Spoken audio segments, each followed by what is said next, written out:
Assalamualaikum warahmatullahi wabarakatuh. Selamat datang teman-teman mahasiswa di perkuliahan Metode Penelitian Kualitatif.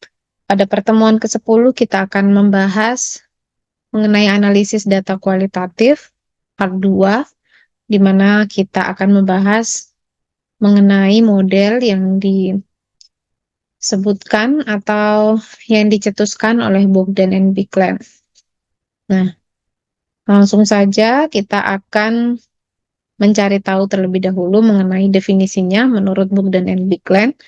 Di dalam bukunya itu disebutkan bahwa analisis data dalam penelitian kualitatif itu meliputi apa saja. Jadi, bagaimana working with the data. Jadi, kita bekerja atau mengerjakan berbagai macam atau metode pengumpulan data yang sudah kita lakukan, kemudian kita mendapatkan datanya.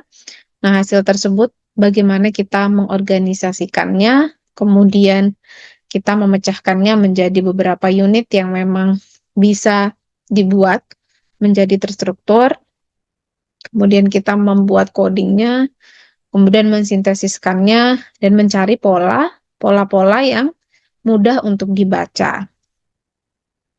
Nah, ini membaca pola, mencari dan membuat pola, ini kan sebenarnya merupakan dasar dari atau hal pertama yang kita lakukan ketika kita memiliki setumpuk data. Kemudian apa yang penting dan mana yang perlu diungkapkan, di-highlight, diberi tanda bahwa itu memang merupakan temuan dan memang relevan dengan pertanyaan penelitian kita, dan apa yang perlu dilaporkan dan diceritakan kepada orang lain. Jadi hampir sama dengan definisi dari tokoh-tokoh lain ya, bahwa memang analisis data itu tujuannya memang seperti itu, dan langkahnya kita akan selalu melihatnya melalui kacamata yang lebih jelas, yaitu melihatnya dalam bentuk kode-kode yang nanti kemudian akan kita kategorisasikan. Nah, selanjutnya tujuan analisis data yaitu pertama menghasilkan data yang akurat.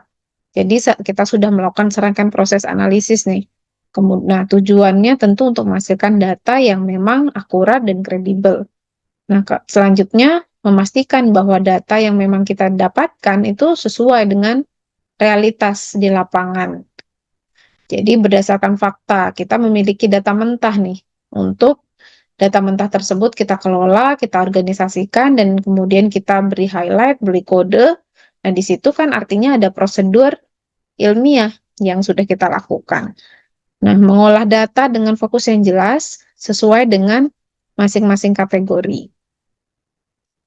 Nah, menurut Bogdan and Biklen, ini ada beberapa langkah yang perlu kita lakukan ketika melakukan analisis data kualitatif. Yang pertama, mengumpulkan data. Jadi, mengumpulkan data bisa dengan berbagai macam metode seperti wawancara, observasi, dokumen. Kemudian data-data tersebut kita kumpulkan. Nah, setelahnya tujuannya apa? Untuk menemukan, untuk mengumpulkan berbagai macam ungkapan atau persepsi atau pengalaman dari partisipan, dari responden yang sedang kita gali kehidupannya ataupun peristiwa yang sedang kita teliti. Nah, ketika data sudah terkumpul, apakah kita harus langsung terjun ke dalam tumpukan data tersebut, atau apa yang perlu kita lakukan? Nah, menurut Bogdan and Biklen itu dalam bukunya, yang pertama adalah you can distance yourself. Jadi pertama kita mengambil jarak lebih dulu nih dengan semua detail pekerjaan yang sudah kita kumpulkan tadi. Jadi put relationship between you and your subject in perspective. Nah, ini karena kita kan sudah bergelut, misalkan kita sudah melakukan penggalian data berbulan-bulan.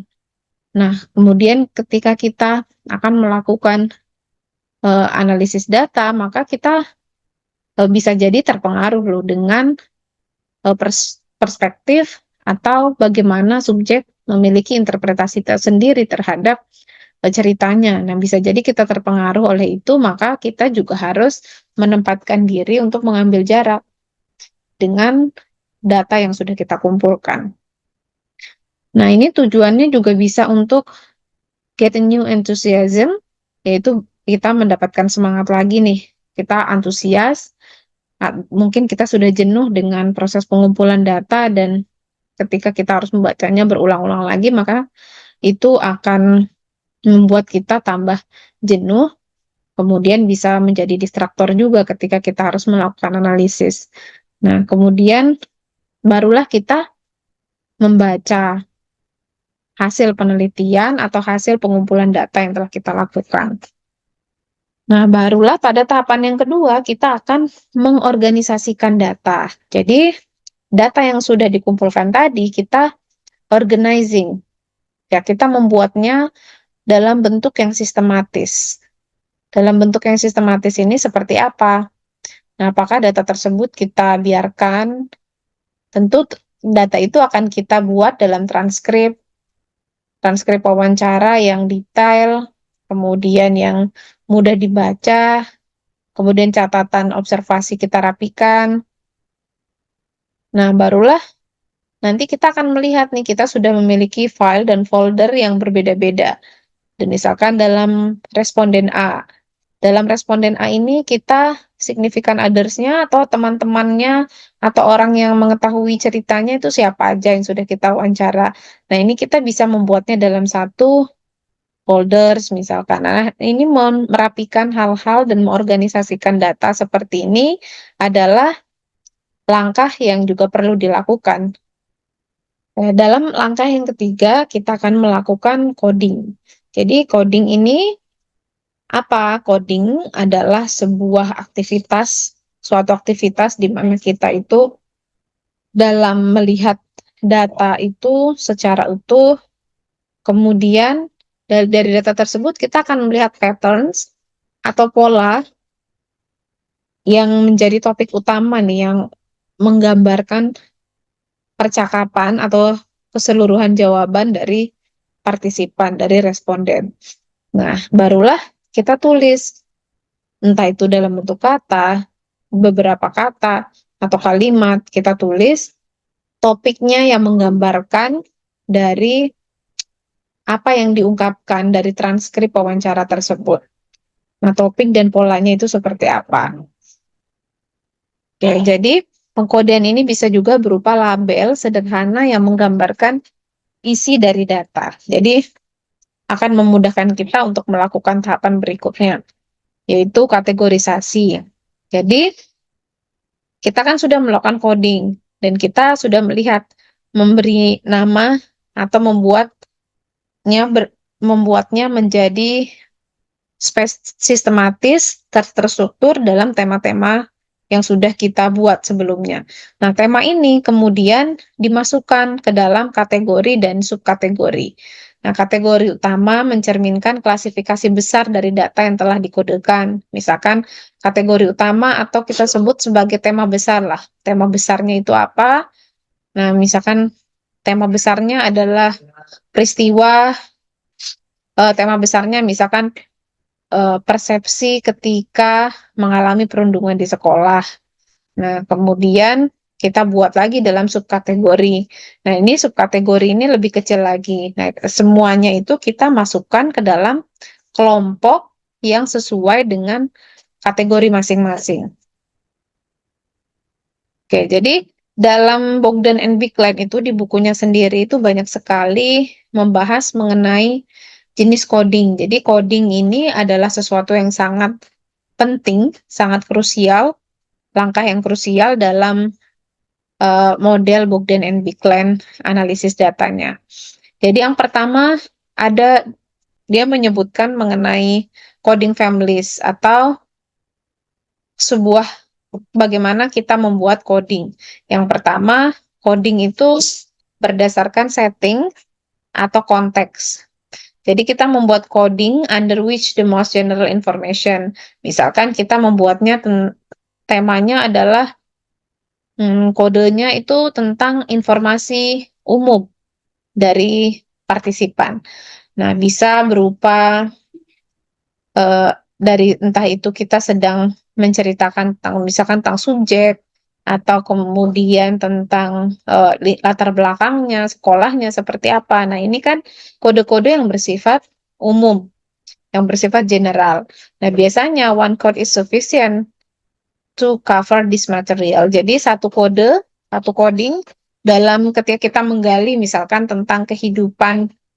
Misalkan ini contohnya, description of elementary schools. Ini contoh pemberian kode di mana ada si partisipan menceritakan atau menggambarkan tentang bagaimana kehidupannya, kemudian suasananya, keluarganya, kondisi lingkungannya ketika dia sedang SD misalkan.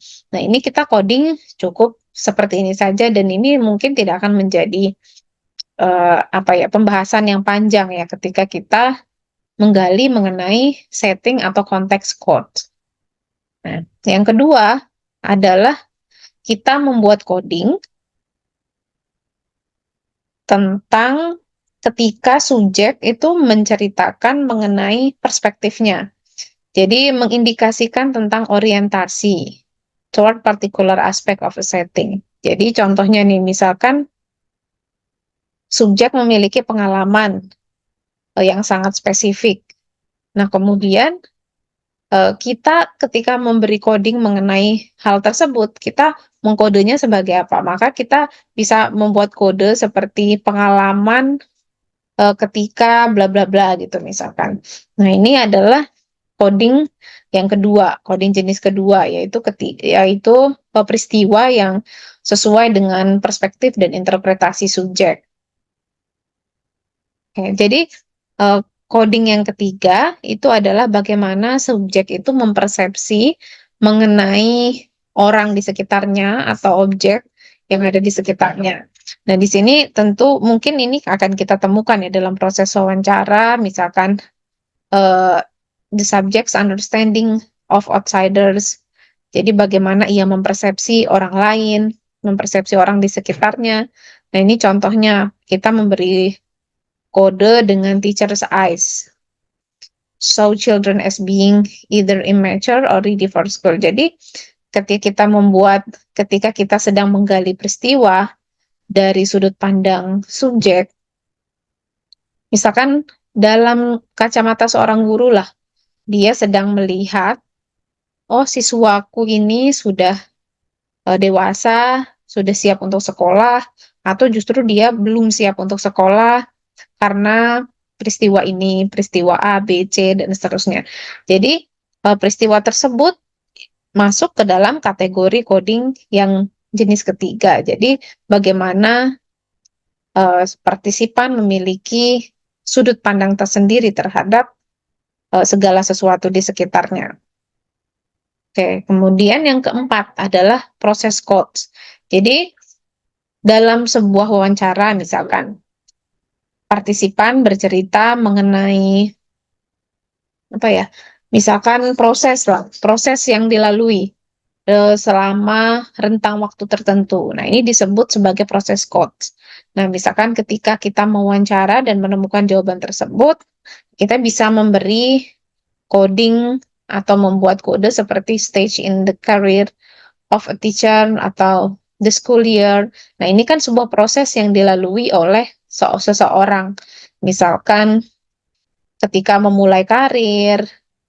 Nah, jadi ada coding sequence of events. Jadi ada runtutan peristiwa lah gitu yang berubah dari waktu ke waktu ketika dia bercerita.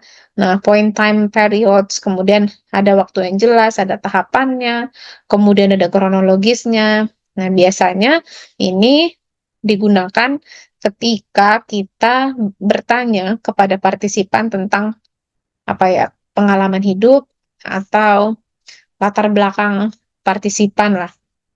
Seperti itu. Kemudian yang kelima, coding aktivitas. Jadi activity codes.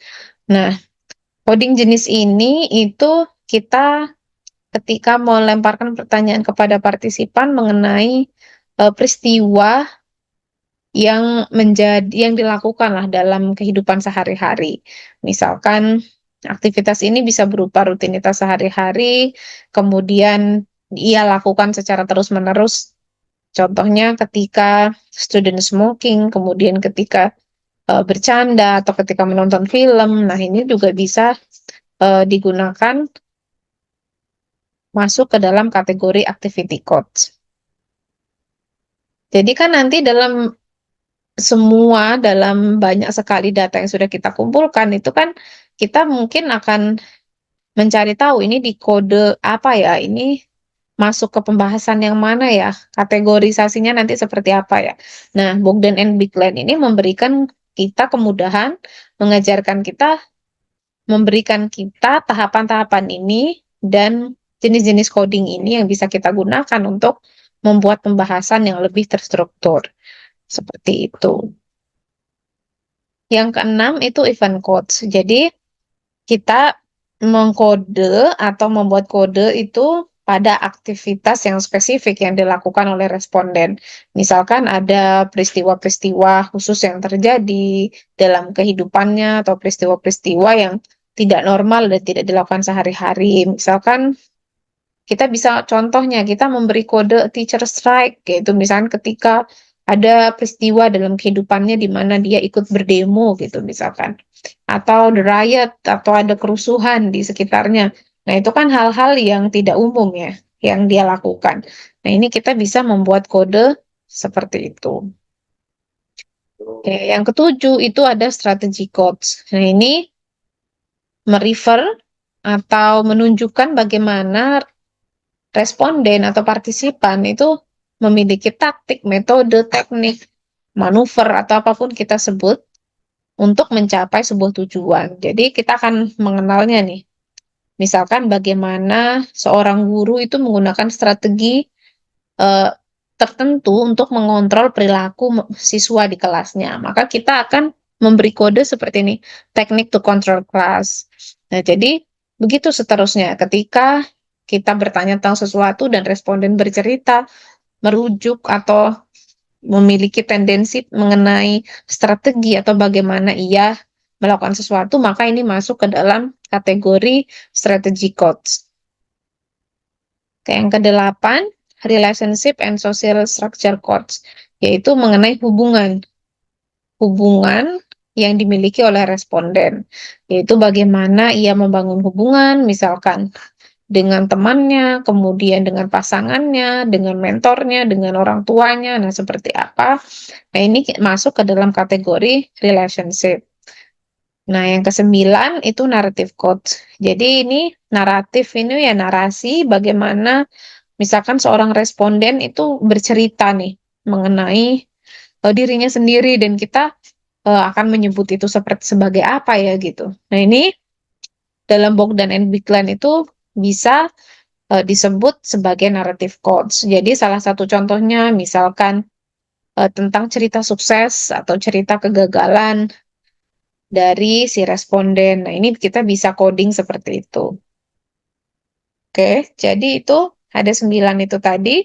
Berikutnya yang penting untuk dilakukan sebelum kita melakukan pengkodingan itu pengkodean yang sudah dijelaskan tadi, menurut Bogdan and Bigland itu penting untuk membuat pre-assigned coding system. Jadi sebelum kita melakukan penelitian itu, kita sudah mengklasifikasikan data. Jadi sebelum data dikumpulkan. Jadi sudah ada kategori-kategorinya. Sudah ada apa yang ingin kita bedah. Nah, dengan membuat ini kategori dan kode ini, maka kita akan membantu peneliti untuk fokus pada aspek-aspek tertentu dari data yang dianggap relevan dengan tujuan penelitian. Jadi sebelum kita membuat coding ini, kita sudah membuat kisi-kisinya lah, seperti itu. Nah, nanti itu akan membantu kita untuk proses penelitiannya dan analisis datanya. Nah, relevan dengan teori yang mendasari penelitian tersebut. Nah, ini juga ketika membuat patokan tadi, maka kita harus berdasarkan kepada apa? Berdasarkan kepada pengetahuan ataupun penelitian terdahulu yang sudah dilakukan oleh orang lain. Oke, mungkin itu penjelasan sederhana pemantik untuk pertemuan kita. Lebih lanjut nanti kita bisa diskusikan di live session. Terima kasih atas perhatiannya. Assalamualaikum warahmatullahi wabarakatuh.